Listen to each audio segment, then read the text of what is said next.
May your resurrection, your breathing again, anchor us in hope once more. Dare our minds to dream again, to believe beyond what this world offers into something renewed and reborn. May the words of my mouth and the meditations of our hearts be acceptable in your sight, our strength and our Redeemer. Amen.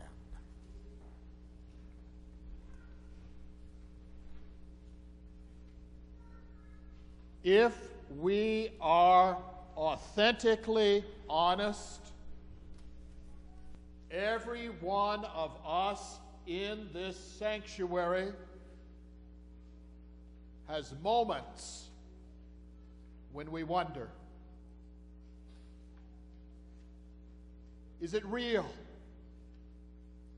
Did it honestly happen this way? We're just a little skeptical. We wonder why. What was the reason? Why did Jesus' life unfold as it did? What was accomplished by his death? Are we sure? Life triumphs. You see, we live in a culture and in a time when we are accustomed to normalcy. And in normal settings, the dead stay dead. This is a story that challenges our logic and the very physics of life.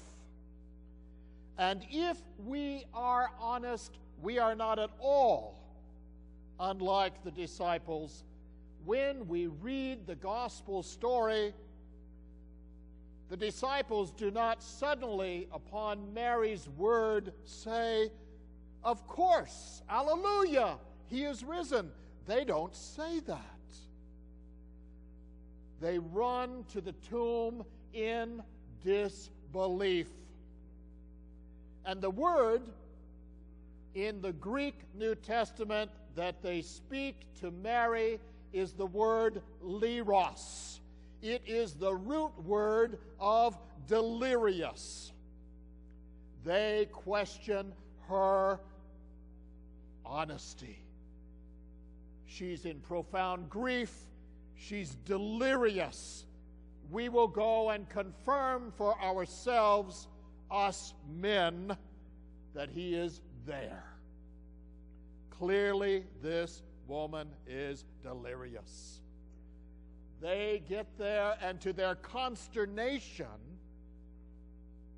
Jesus is not in the tomb. And then we hear very little more from them for a little bit. They retreat and go back. In all of their confusion and their wonderment, Mary lingers.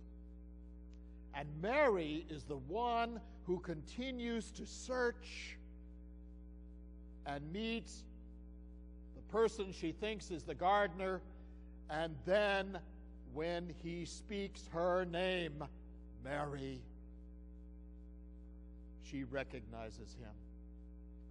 And later that afternoon, when Jesus is walking on the road to the village of Emmaus, he walks with Cleophas and another disciple.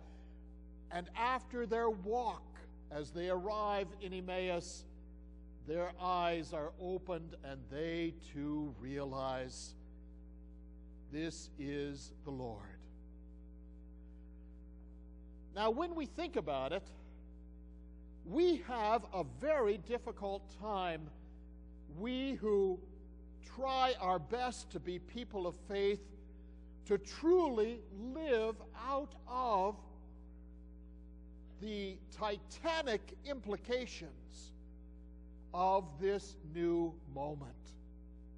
Because clearly, Jesus is saying in his teaching, in his life, in his example, in his actions, and in the miracles, I intend to change your understanding of the nature of God.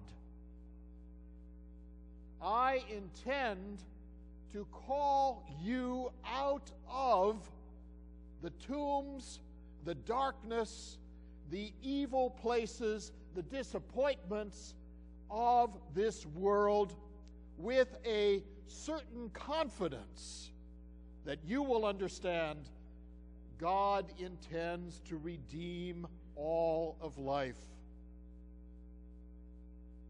Glenn, in his children's message, talks about the wedge. How many times do the doors in our lives stay closed because of the wedge, and we can't open it?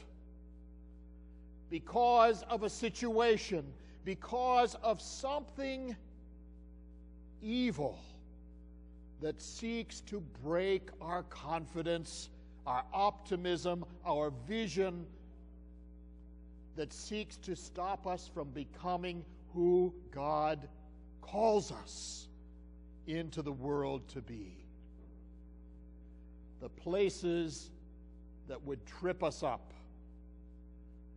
In today's reading, there is a story that is dynamic and true and trustworthy, and as we read the ancient historians of Jesus' time, who speak about the lives of the other prophets, the lives of the other wise people of that age, political leaders, all die. There is no story after their death. This is the one instance of a story that endures. And it is a story about Jesus, about God's intent to defeat evil with love.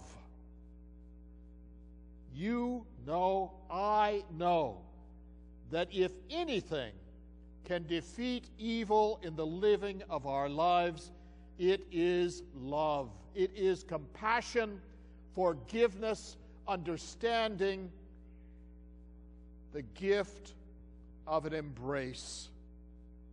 And that gift of love is profoundly real. We've experienced it. We understand it.